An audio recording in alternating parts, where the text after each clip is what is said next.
ஞான ஸ்நானம், பேப்டைசோ என்கிற ஒரு வார்த்தையை குறித்து இந்த நாளிலே நாம் சிந்திக்க போகிறோம்.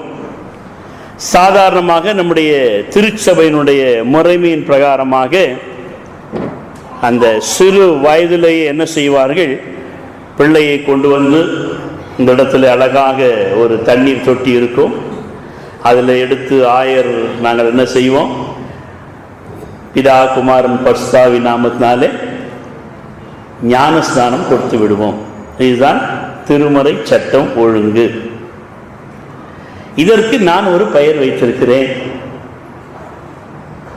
குழந்தை பிறந்த உடனே ஹாஸ்பிட்டலில் கொண்டு போயிட்டு என்ன இன்ஜெக்ஷன் கொடுப்பாங்க, வேக்சினேஷன், போலியோ டிராப்ஸ் இதெல்லாம் கொடுப்பாங்க. எதுக்கு? அந்த பிள்ளைக்கு கை கால் விழுந்து விடாமல் இருக்கணும், தடுப்பூசி. அதுபோல இது ஒரு தடுப்பூசியாகத்தான் சபையிலே நடைபெற்று கொண்டு வருகிறது. இவைகள் அனைத்தும் நம்ம எங்கே கொண்டு போய் சேர்க்கும்? ஸ்கூலில் இடம் கிடைக்கும், காலேஜில் இடம் கிடைக்கும், கிறிஸ்டின் ஹாஸ்பிட்டலில், கிறிஸ்டின் இன்ஸ்டிடியூஷன்ஸில் இதெல்லாம் நமக்கு என்ன செஞ்சிடும், வேலை கிடைச்சிடும். எல்லாமே அவைகளுக்கு கடைசியில் எங்கே கொண்டு போய் சேர்த்துரும்? Rest in peace. அது வரைக்கும் இவைகள் அனைத்தும் நடத்தும். ஆனால் இந்த ஞான ஸ்நானம் என்கிற ஒரு வார்த்தையானது ஆண்டவராகிய இயேசு கிறிஸ்து எந்த வயதிலே எடுத்தார்? அவருடைய தாயார் ஆண்டவராகிய இயேசு கிறிஸ்துவை கொண்டு வந்து ஆலயத்தில் வைத்து பிரதிஷ்டை பண்ணினார்கள், பிரதிஷ்டை செய்தார்கள் வேதத்தில் வாசிக்கிறோம். அதை போல நாமும் நம்முடைய பிள்ளைகளை கொண்டு வந்து ஆலயத்தில் பிரதிஷ்டை செய்கிறோம். கத்தோலிக்க திருச்சபையில் நீங்கள் பார்ப்பீர்கள் என்றால் 6, 7, 8, 9, 10, 11, 12 வயதில் தூய ஆவியின் அருள் வருகிறதாக சொல்லுவார்கள். இந்த ஞானஸ்தானத்திற்கு அவர்கள் தருகிற பெயர். அந்த சிறு பிள்ளைக்கு கேட்பீர்கள் என்றால் தூய ஆவி என்றால் அதற்கு ஒன்றும் தெரியாது. இந்த ஞான ஸ்நானம் என்கிற ஒரு வார்த்தையானது ஞானத்தினாலே ஸ்நானம் பண்ணப்படுதல். ஒரு குழந்தை, ஒரு 4, 6 வயசு பையன் சேர்ல விழுந்துட்டு வந்துட்டான். அவன் மம்மி சொல்றாங்க, போடா போய் கை காலெல்லாம் கழுவிட்டு வான்னு சொல்ல மாட்டாங்க.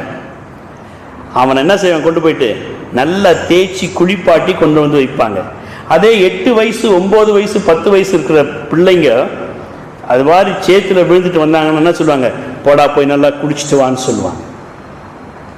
ஸ்நானம் என்பது குளித்தல், மூழ்குதல்.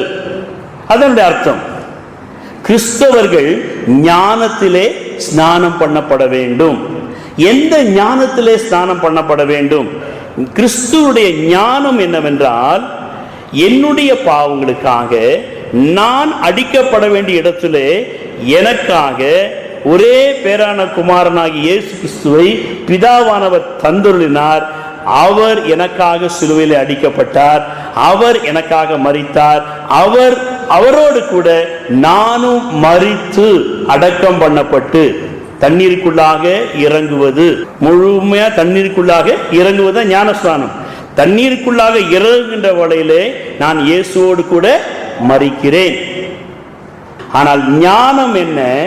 நான் இயேசுவோடு கூட அடக்கம் பண்ணப்பட வேண்டும், அடக்கம் பண்ணப்பட்டு அவரோடு கூட உயிர் தெழ வேண்டும். The book of Leviticus chapter 1 நீங்கள் வீட்டில் சென்று வாசித்து பாருங்கள். அந்த ஆசாரியன் என்ன செய்கிறான், அந்த குறிப்பிட்ட ஆட்டை, அந்த மிருகத்தை பலி செலுத்துகின்ற வேளையிலே 4 காரியங்கள் செய்கிறதாக இங்கு வாசிக்கின்றோம். மிக ஒரு ஆழமான ஒரு பகுதி. அதை போலவே நம்மை நாம் ஜீவ பலியாக பிரதிஷ்டையாக ஒப்பு கொடுப்பதுதான் ஞானம். என்னோடு கூட நான் இயேசுவோடு கூட சிலுவையிலே அறையப்படுகிறேன் என்பதுதான் அந்த ஞானம். அந்த ஞானத்திற்கு யார் ஒப்பு கொடுத்து தாழ்த்தி அவர்கள் தண்ணீரிலே இறங்கி என்னுடைய பாவம் மன்னிக்கப்பட்டாயிற்று, என் பாவம் கழுவப்பட்டாயிற்று, எனக்காக இயேசு கிறிஸ்து சிலுவையிலே மரித்தார் என்று விசுவாசித்து கீழ்ப்படுகிறார்களோ அவர்கள் உள்ளே செல்லுகின்ற வழியிலே அவர்கள் மரித்து விடுகிறார்கள். வெளியே வருகின்ற வழியில இயேசு கிறிஸ்து உயிர் தெழுந்த வண்ணமாக மறுரூப சரீரமாக கடந்து வருகிறார்கள். இதுதான் ஞானஸ்நானம் என்கிற ஒரு வார்த்தையினுடைய அடையாளமாக அர்த்தமாய் காணப்படுகிறது. இன்றைக்கு நாம் இந்த ஞானஸ்நானம் குறித்து நமக்குள்ளாக இருக்கிற 3 பகுதி நமக்குள்ளாக இருக்கிறது. ஒன்று சரீரம், மற்றொன்று ஆத்துமா, மூன்றாவது ஆவி. இந்த ஞானஸ்தானத்திற்கும் இந்த சரீரத்திற்கும் என்ன சம்பந்தம்? இந்த ஞானஸ்தானத்திற்கும் இந்த ஆத்துமாவுக்கும் என்ன சம்பந்தம்? இந்த ஞானஸ்தானத்திற்கும் ஆவிக்கும் என்ன சம்பந்தம் என்கிற காரியங்களை நாம் சிந்திக்க போகிறோம். இருக்கிற நிலைமையிலே நாம் கண்களை மூடி, ஆண்டவரே என்னோடு கூட பேசுமப்பா, ஒருவேளை நான் ஞானஸ்தானம் எடுக்காதவளாய் இருப்பேன் என்றால், இன்றைக்கு நீர் என்னோடு கூட பேசுவீர் என்றால், உணர்த்துவீர் என்றால், இந்த ஞானஸ்தானத்திற்கு என்னை அர்ப்பணிக்க உதவி செய்யும். ஒருவேளை நான் இதை குறித்து தெரியாமல் இருந்திருக்கிறேன், என்னோடு கூட பேசும் ஆண்டவரே என்று நீங்கள் கேட்பீர்கள் என்றால், நிச்சயமாகவே ஆண்டவர் பேசுவார். எனவே இந்த சிந்தனையோடு கூட நாம் கண்களை மூடி கர்த்தரை நோக்கி நாம் பார்ப்போம். திருமார்பில் நான் சாய்ந்திருப்பேன், அருப்பிரயாண காலம் வரை. திருமார்பில் நான் சாய்ந்திருப்பேன், அருப்பிரயாண காலம் வரை.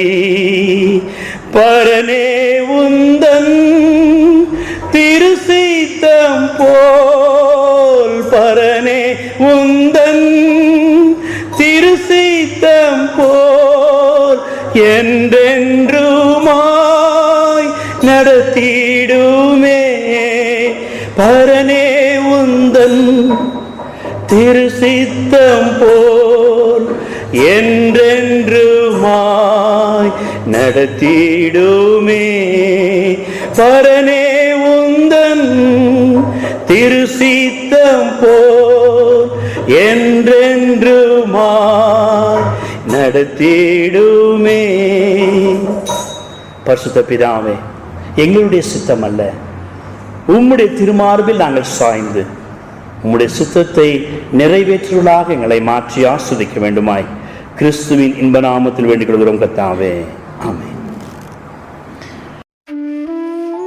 தேற்றும் கிருபை ஒலித்தட்டு ஆராதனையின் உணர்வை தரவும், வாலிப பிள்ளைகள் நடக்க வேண்டிய கிருபையில் பலப்படவும், தகப்பனுடைய சாட்சியின் நடக்கையும், ஸ்திரீகள் பேச வேண்டிய பேச்சுக்களும், அபிஷேகம் பெற்றவர்களின் உண்மையான நிலையும் தினம் தினம் உங்களை பலப்படுத்தும் தேற்றும் கிருபை என்கிற இந்தியாவில் உள்ள நரிக்குறவர்கள் பேசும் எழுத்தில்லாத வாக்கிரிபோலி பாஷையில் வாய்மொழி வேதாகமம் பெற தேற்றும் கிருபை ஒலி தட்டுக்களை வாங்கி பயன்படுத்துங்கள்.